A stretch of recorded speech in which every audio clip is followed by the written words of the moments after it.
राष्ट्रपति महोदय, हमारे संस्थापकों ने जिन परंपराओं की नींव रखी थी, उन्होंने इन 50 वर्षों में हमारा भली भांति मार्गदर्शन किया है।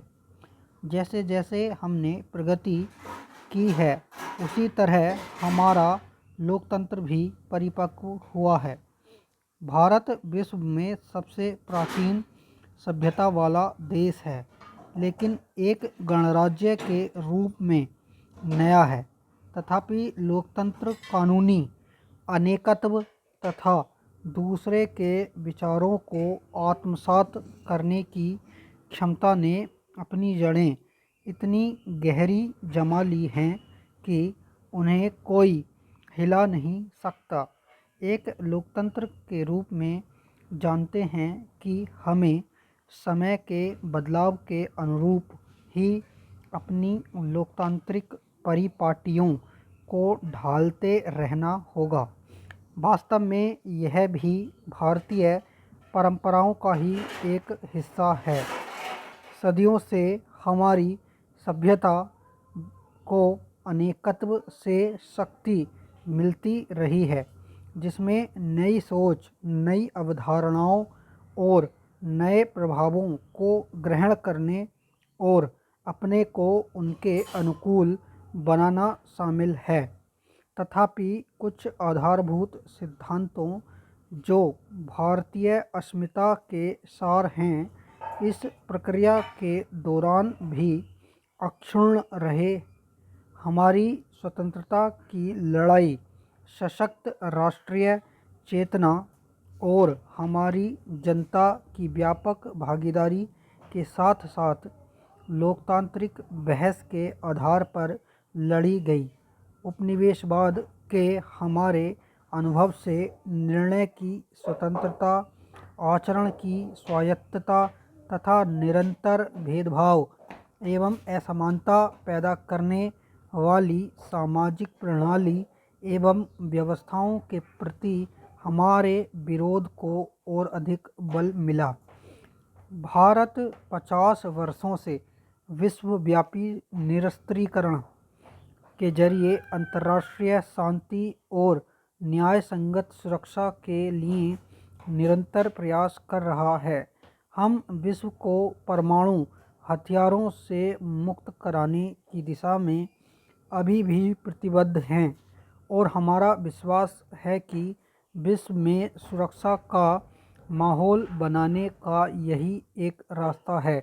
तथापि हम देख रहे हैं कि विश्व में परमाणु हथियारों और मिसाइलों को जमा करने की होड़ लगी हुई है। यह होड़ बेरोक टोक जारी है। हालांकि हम संयम और जिम्मेदारी के साथ अपनी परंपरागत नीतियों का पालन करते आ रहे हैं, फिर भी न्यूनतम विश्वसनीय परमाणु प्रतिरोधक क्षमता को बनाए रखने का हमारा निर्णय हमारी सुरक्षा आवश्यकताओं के वास्तविक आकलन पर आधारित है। हमारी रक्षा नीति हमेशा प्रतिरक्षात्मक स्वरूप की रही है। राष्ट्रपति महोदय, हमें इस बात की जानकारी है कि आप परमाणु अप्रसार मुद्दे को काफ़ी महत्व दे रहे हैं। हम मानते हैं कि लोकतांत्रिक देश होने के नाते हमें व्यापक विचार विमर्श और सहयोग के आधार पर सभी उपाय करने होंगे।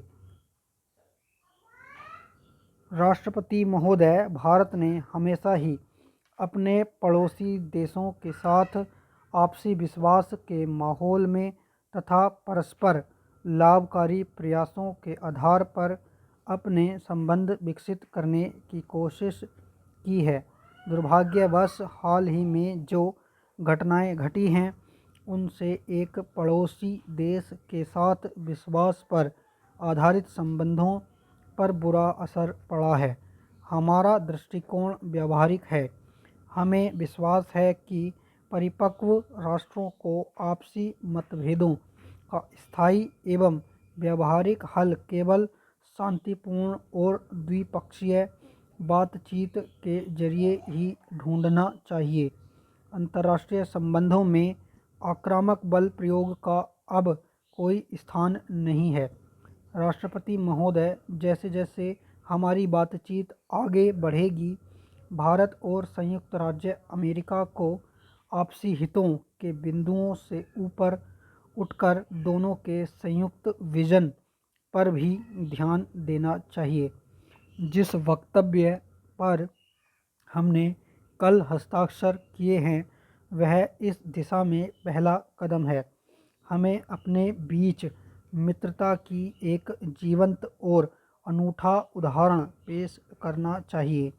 आज लाखों भारतीय संयुक्त राज्य अमेरिका में रह रहे हैं। आपके देश ने उन्हें अपनी क्षमता को पहचानने का मौका दिया है। इसके बदले वे हर एक क्षेत्र में आपके देश की प्रगति में योगदान दे रहे हैं। यह सहभागिता सरकारों पर निर्भर नहीं है, यह प्रतिदिन का आपसी कामकाजी संबंध है। इस सहभागिता से दोनों पक्षों को लाभ होगा। यह भी संतोष की बात है कि दोनों देशों ने अंतर्राष्ट्रीय सुरक्षा के एक अन्य महत्वपूर्ण पहलू के समाधान हेतु सहयोग देना शुरू कर दिया है।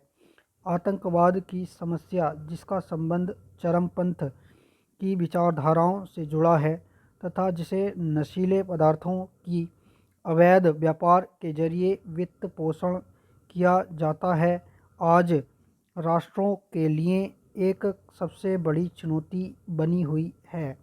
आज हमें इस बात पर विचार करने की आवश्यकता है कि क्या हम इस बुराई, जिसकी बुनियाद घृणा और हिंसा पर टिकी है तथा जो लोकतंत्र के आदर्शों के बिल्कुल विरुद्ध है, की जड़ पर प्रहार करने का पर्याप्त प्रयास कर रहे हैं।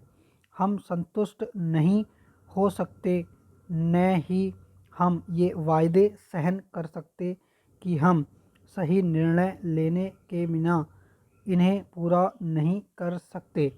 वे अप्रचलित क्षण होंगे। जनता हमसे कार्य की आशा करती है, मुझसे ऐसा करने की आशा रखते हैं तथा वे आपसे भी ऐसा करने की आशा करते हैं। वे ऐसे आवश्यक निर्णय लेने की आशा करते हैं